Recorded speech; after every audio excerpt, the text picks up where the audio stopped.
सुन रही हूं मैं, बहरी नहीं हूं। एक परिवार में लीला देवी और उसके 2 बच्चे रहते थे।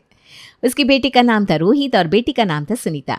रोहित बड़ा ही समझदार था और एक कंपनी में नौकरी करता था, पर सुनीता वो जरा भी समझदार नहीं थी। वो सुनती तो सबकी थी पर करती बस अपने मन की थी। इस बात से सब परेशान थे। एक दिन की बात है जब वो इसी बात के लिए अपनी माँ से डांट खा रही थी। हाँ सुन रही हूं मैं, बहरी नहीं हूं। अच्छा तो फिर करती क्यों नहीं? अरे कर दूंगी ना, ऐसे भी क्या जल्दी है? अरे माँ क्या हुआ, क्यों सुनीता पर चिल्ला रही हो? अरे बेटा कैसे ना चिल्लाऊं, मैं 1 हफ्ते से इसे बोल रही हूं कि ये चने छत पर रख करा, पर यह है कि सुनती नहीं। अरे जब देखो सुनती नहीं, कितनी बार बोलो कि सब सुनाई देता है मुझे, मैं कोई बहरी नहीं हूं। हाँ सुनती तो तू सब है, बस करती नहीं है। अब अच्छे से सुन ले और अभी के अभी जाकर कर भी ले, समझ गई?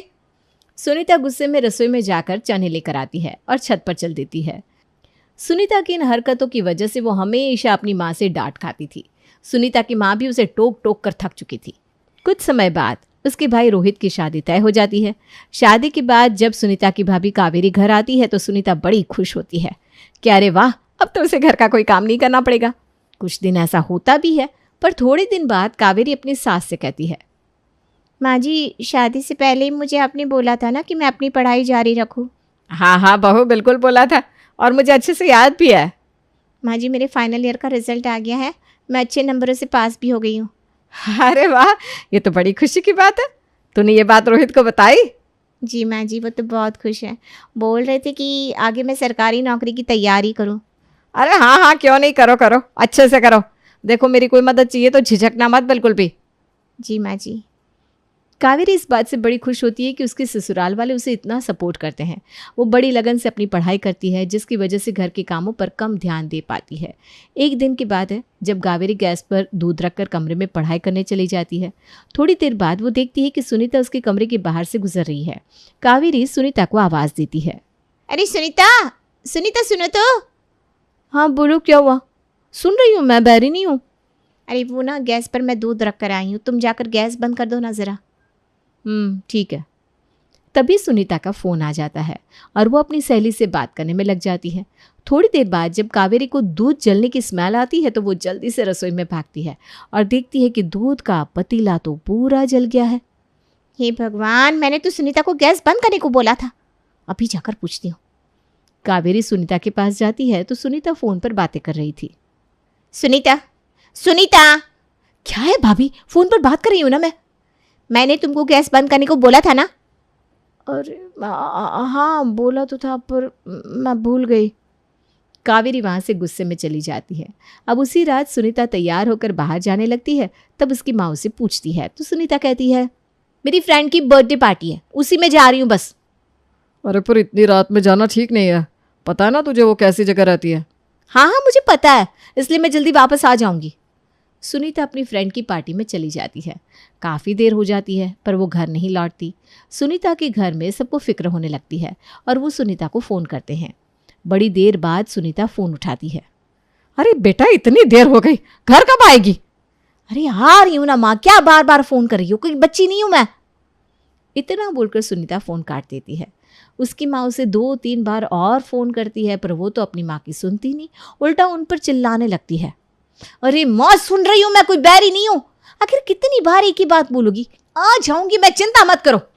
सुनीता अपनी माँ की बात मानती नहीं और देर रात पार्टी से घर आती है। सुनीता पार्टी से निकल कर आती है पर रास्ते में उसे ऑटो ही नहीं दिखता। सुनीता ऑटो के इंतज़ार में वहीं खड़ी रहती है। फिर थोड़ी देर बाद वहाँ से 2 लड़के बाइक से सुनीता को छेड़ते हुए निकलते हैं। वो बहुत डर जाती है और तुरंत रोहित को फ़ोन करती है। हाँ बोल सुनीता, क्या हुआ? अब भैया वो ऑटो में ना पैसे बहुत ज़्यादा आ रहे हैं, तो आप ही मुझे लेने आ जाओ ना। अरे पर तेरी फ्रेंड का घर तो बहुत दूर है। हाँ अरे नहीं भैया, इतना भी दूर नहीं है, आप आ सकते हो। रोहित को भी सुनीता की फिक्र तो हो रही थी, इसलिए वो देर रात उसको लेने निकल पड़ता है। यहाँ सड़क पर अकेले खड़े सुनीता की हालत बुरी हो रही थी। जब काफ़ी देर बाद रोहित उसे लेने पहुँचता है तब जाकर उसकी सांस में सांस आती है। तुझे माँ ने कितनी बार बोला था कि टाइम से निकल आई हो, पर नहीं, तू तो कभी किसी की सुनती है क्या? इतनी रात को सड़क पर अकेली खड़ी है, अक्ल बकल है कि नहीं?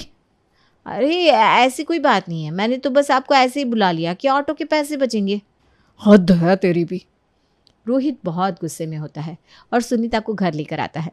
सुनीता के साथ एक हादसा होते होते बचा था, पर फिर भी उसे तो कोई अकल ही नहीं आती। वो अपनी आदतों से बाज नहीं आती। अगले ही दिन सुनीता की भाभी कावेरी उसे कहती है, सुनीता तुम्हारे भैया बता रहे थे कि तुम्हारा एक पेपर रह गया है। हाँ भाभी, वो एक पेपर बड़ा ही मुश्किल था। तो कब है तुम्हारा पेपर? बस अभी डेट शीट आने ही वाली है। अच्छा, तो तुमको ना अभी से उसकी तैयारी कर लेनी चाहिए। डेट शीट जब आएगी तब आती रहेगी। हाँ हाँ कर लूँगी, पता है मुझे। इतना बोलकर सुनीता वहाँ से चली जाती है। अब कावेरी तो अपना जाकर पढ़ने लगती है और अपने पेपर की अच्छे से तैयारी भी कर लेती है, पर सुनीता के कान पर जूं नहीं रेंगती। वो बस घर पर खाली बैठी इधर उधर टाइम पास करती रहती है। सुनीता, सुनीता, कहाँ मर गई ये लड़की? अरे माँ सुन रही हो ना, इतना चिल्ला क्यों रही हो? मैं कोई बहरी हूँ क्या? बोलो क्या हुआ? तुझे बोला था ना कि तेरे बाबूजी की डॉक्टर से अपॉइंटमेंट ले ले। हफ्ता हो गया बोल बोल कर, तेरे कान पर तो जू ही नहीं रेंगती। अरे तो अभी ले लेती हूँ ना, इसमें इतना चिल्लाने वाली क्या बात है? जब खुद बीमार पड़ेगी ना तब पता चलेगा। बेचारे तेरे बाबूजी सुबह से परेशान हैं। सुनीता रोज किसी ना किसी से सुनती है, पर वो इतना सुनने पर भी सुधरने का नाम नहीं लेती। वो सुन तो सबकी लेती है, पर करती अपने मन की है।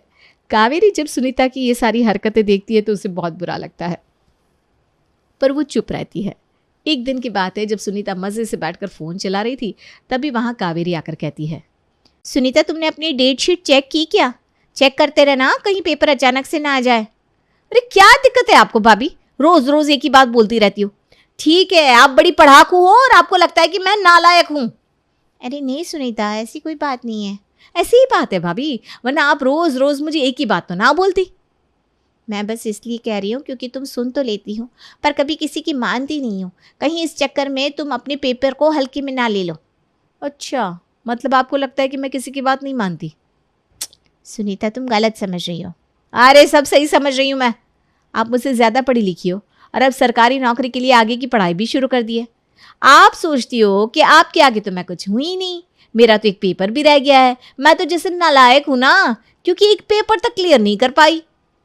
सुनीता बस अपनी भाभी को सुनाती चली जाती है और कावेरी को कुछ बोलने ही नहीं देती। उसके इतने चिल्लाने की वजह से वहाँ उसकी माँ और रोहित भी आ जाते हैं। उनके आते ही सुनीता रोना शुरू कर देती है। अरे सुनीता क्या हुआ बेटा, रो क्यों रही हो? माँ वो भाभी। भाभी क्या हुआ कावेरी, क्या बात है? तुमने कुछ कहा क्या इसे? अरे मैं बस वो पेपर का पूछ रही थी तो माँ ये रोज रोज मुझे पेपर के लिए बोलती रहती है। ठीक है, मेरा एक पेपर में क्लियर नहीं कर पाई, पर उसके लिए ये मुझे रोज नीचा दिखाती है, टॉन्ट मारती है। बहू ये कितनी गलत बात है। हमने भी तो तुम्हें आगे पढ़ने दिया ना, तुम सुनीता को ऐसे कैसे बोल सकती हो? अरे माँ जी मैंने ऐसा कुछ नहीं कहा। जो भी बोला है उसके लिए सुनीता से माफ़ी मांगो, चलो। अरे पर मेरी गलती क्या है? मैंने बस सुनीता को ये बोला कि तुम्हारा पेपर कब होगा, जाकर अपनी डेट शीट पता कर लो।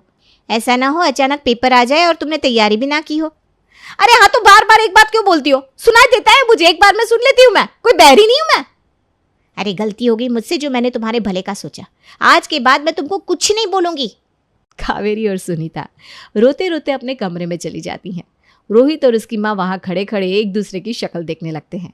उनको समझ में नहीं आ रहा था कि आखिर गलती किसकी है। मैं ज़रा सुनीता को देख कर आती हूँ।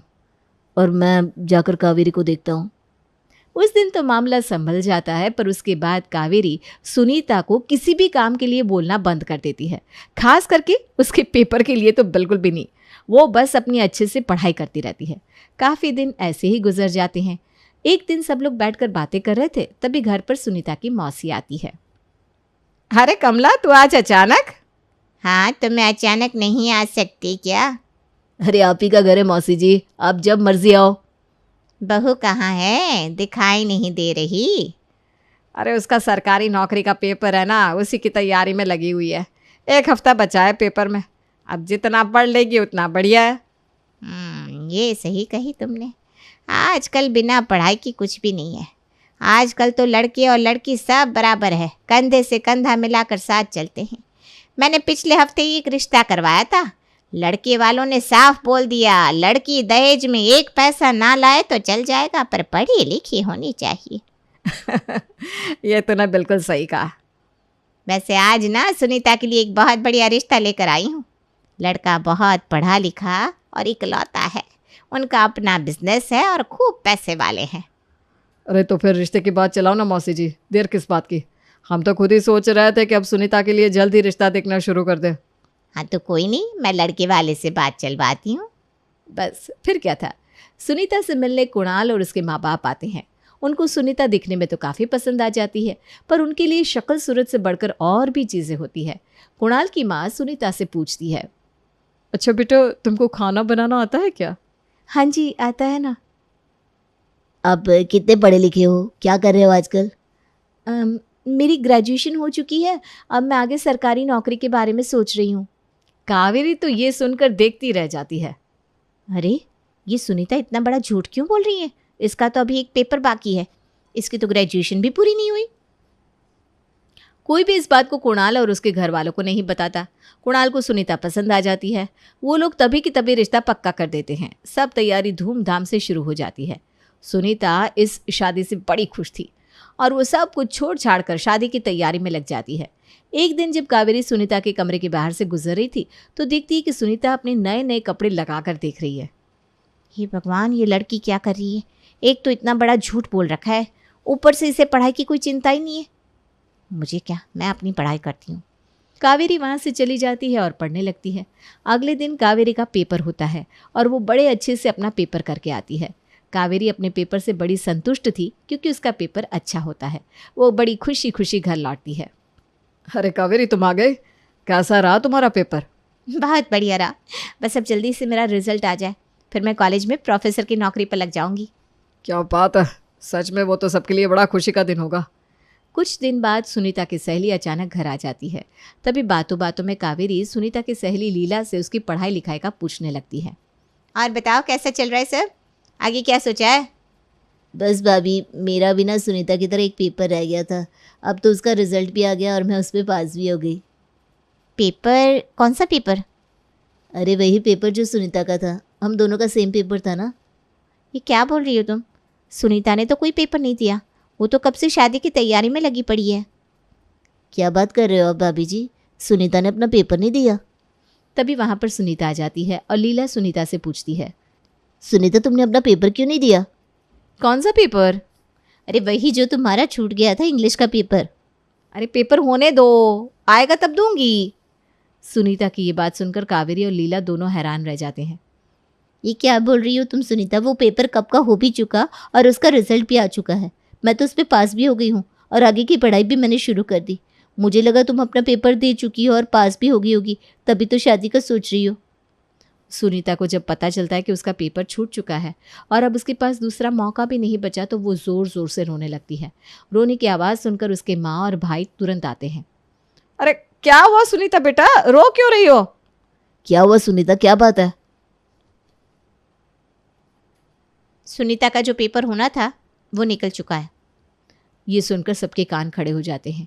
सुनीता की माँ उसे खूब सुनाती है। अरे तो तूने पेपर क्यों नहीं दिया? मामू, मुझे पता ही नहीं चला कि पेपर कब है। ये बात जब तुझे तेरी भाभी बोलती थी तो तू उसकी एक नहीं सुनती थी। वो तेरे भले के लिए बोलती थी ताकि तू जाकर अपनी डेट शीट चेक कर ले, पर तूने तो उसको ही गलत समझ लिया। मैंने कितनी बार बोला था सुनीता को कि अपनी डेट शीट जाकर देख लो, कहीं पेपर निकल ना जाए। आज इसकी इस आदत ने इसका सब बर्बाद कर दिया। जब कोई कुछ भले के लिए बोले तो बस इसके पास एक ही जवाब रहता था, अरे सुन रही हूँ, कोई बैर ही नहीं हूँ। अरे पर सुनने के साथ अगर मान भी लेती तो ऐसा ना होता। हमने तो लड़के वालों से भी ये बात इसीलिए छुपाई कि चलो कोई नहीं, अभी पेपर देकर पास तो हो ही जाएगी, पर अब हम क्या करेंगे? ये बात अब हम उनसे नहीं छुपा सकते। उनको अभी के अभी फ़ोन लगाकर सच सच बता दे रोहित। इस बात पर सुनीता फूट फूट कर रोने लगती है। मुझसे गलती हो गई, काश मैंने सबकी सुनी होती, काश मैंने भाभी की सुनी होती। आज मेरे ना सुनने की वजह से मेरा ही सब बर्बाद हो गया। मुझे माफ कर दो भाभी। अरे तुम ऐसे माफ़ी मत मांगो, प्लीज़ उन लोगों को ये बात मत बताओ प्लीज़। सुनीता के लाख बोलने पर भी कोई उसकी नहीं सुनता। उसी वक्त रोहित कुणाल को सारी बात फ़ोन करके बता देता है। जब ये बात कुणाल सुनता है तो उसे बहुत बड़ा झटका लगता है और उसी वक्त वो रिश्ता तोड़ देता है। उस दिन सुनीता को बड़ा पछतावा होता है, पर उसके पास अब पछताने के अलावा होता भी क्या। सुनीता उसके बाद हमेशा सबकी सुनती भी है और मानती भी है, क्योंकि उसे समझ में आ चुका था कि बिना माने सुनने का कोई फ़ायदा नहीं। सुनीता फिर से पढ़ाई शुरू करती है। कावेरी कुछ दिन बाद सुनीता के ही कॉलेज में प्रोफेसर लग जाती है और सुनीता की पढ़ाई में मदद करती है। आखिरकार एक दिन सुनीता की ग्रेजुएशन पूरी हो ही जाती है। माँ, भाभी, भाई देखो मैं पास हो गई। सब ये खबर सुनकर बहुत खुश होते हैं।